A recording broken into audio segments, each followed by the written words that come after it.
What's up, everybody? My name is Nick Murphy. I'm one half of the... Do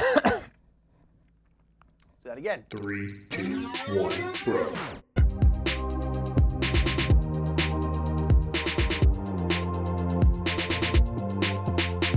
What's up, everybody? My name is Nick Murphy. I'm one half of the Buzz Murph, and this is Metagame Minute. Metagame Minute is a weekly segment where Mike or I talk about anything we want to talk about in the gaming world.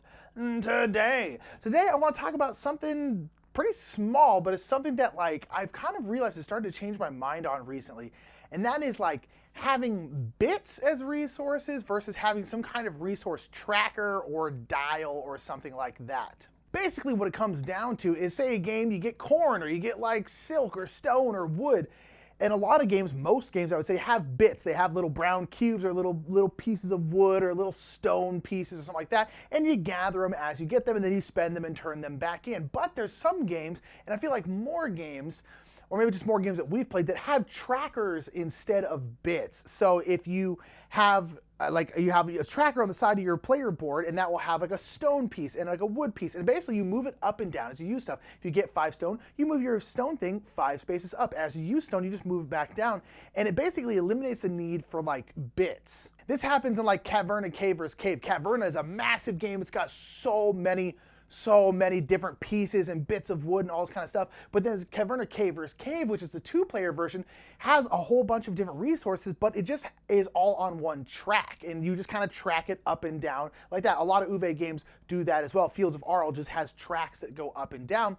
And yesterday, well, not yesterday, but the day before yesterday, Mike and I were playing Praga. Praga Kaput Regni, which is the new Vladimir Ksuki game, and that one has tracks for your stone and your gold, which is something you're constantly getting and spending and getting and spending. And it has these little cool dials, and that is how you track your stone and your gold, although there are other bits in that game. And it made me realize recently that I'm like, you know what? I think I'm starting to prefer games with just dials, because it's just so easy to be like, oh, I just got 3, boop, instead of having to grab some, putting them in a spot where they're reachable for everyone, and constantly having to turn them back in. And then there's also the thing of what happens if you run out, so then they have to have some kind of multiplier system where oh, this little token means you have 5 stone. And it's all that's pretty easy, but more and more I've been you know what, I think I kind of like ones that just have tracks or dials to do it, because it's just so much easier. And then some games don't have anything to track their resources, and it can be kind of frustrating. A game like that is Taverns of Tiefenthal.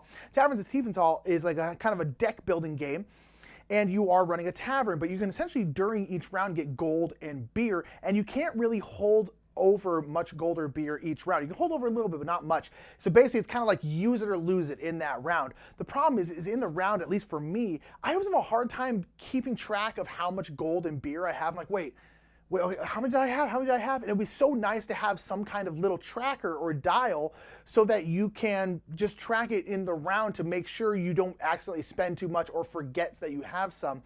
And so we've been thinking about trying to 3D print some trackers or some dials for that, but we're not entirely sure.